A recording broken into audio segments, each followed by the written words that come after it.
Now that we've completed the majority of our deck prep work, replaced the rotten deck boards, stripped the deck of its previous coating, and brightened the bare wood with a wood brightener, now it's time to take the final measures to get this surface ready for a fresh coat of stain. While this deck may look like it's ready to stain at this point, there are a few final steps that will make the finished product look that much nicer. Today we're going to thoroughly examine the deck surface before applying our coat of stain.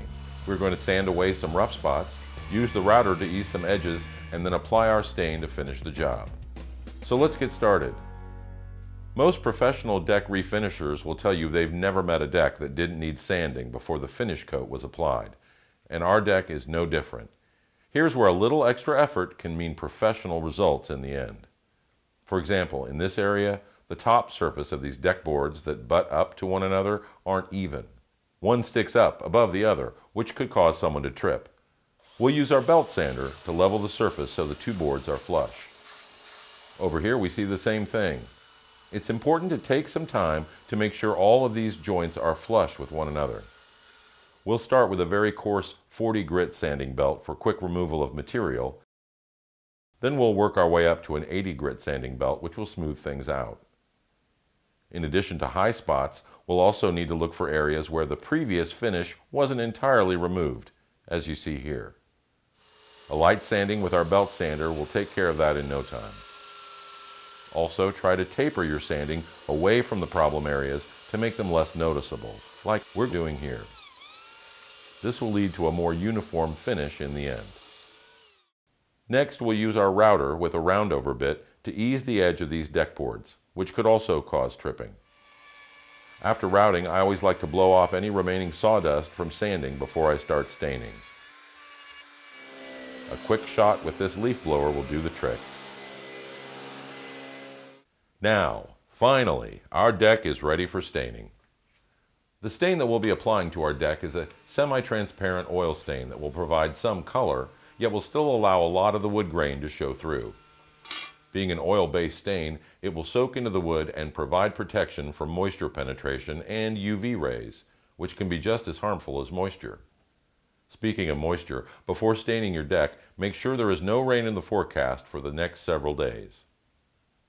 The type of stain you select should be based on factors such as the type of wood your deck is made of and the location of your deck, including whether it's mostly in the sun or in the shade.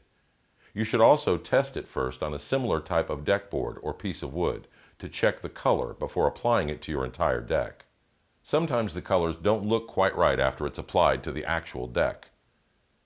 Your local independent home improvement retailer probably has a wood sample chart with various colors of stain and how it looks on common deck boards, such as cedar and pressure-treated pine, which is what our deck is made of. For more information, see our frequently asked questions specific to this video. While there are numerous methods we could use to apply the stain, we're going with the slow and thorough approach, using a large china bristle brush that will give us a smooth and consistent finish. However, to save on back strain, we'll swap out the brush handle with this paint extension pole. Plan on this step taking approximately 1 hour for each 100 square feet of deck surface you will be staining, including any benches, railings, and the sides of the deck. Now that we're finished, we'll make sure everyone stays off the deck for at least 24 hours before anyone walks on it. And there you have it. A great looking deck with a surface that'll look as good as new for the next several years. And all it took to bring our deck back to life was a few hours work spread over a couple of days. Time well spent, if you ask me. If you have questions about this or any other home improvement project, be sure to read our frequently asked questions for this video. And don't forget to print out our project instructions, which includes a tools and materials checklist before visiting your local independent home improvement retailer. That's where you'll find all the products and helpful advice to complete your project. If you're not sure where to find your local store, check our store locator. Good luck with your project, and thanks for watching.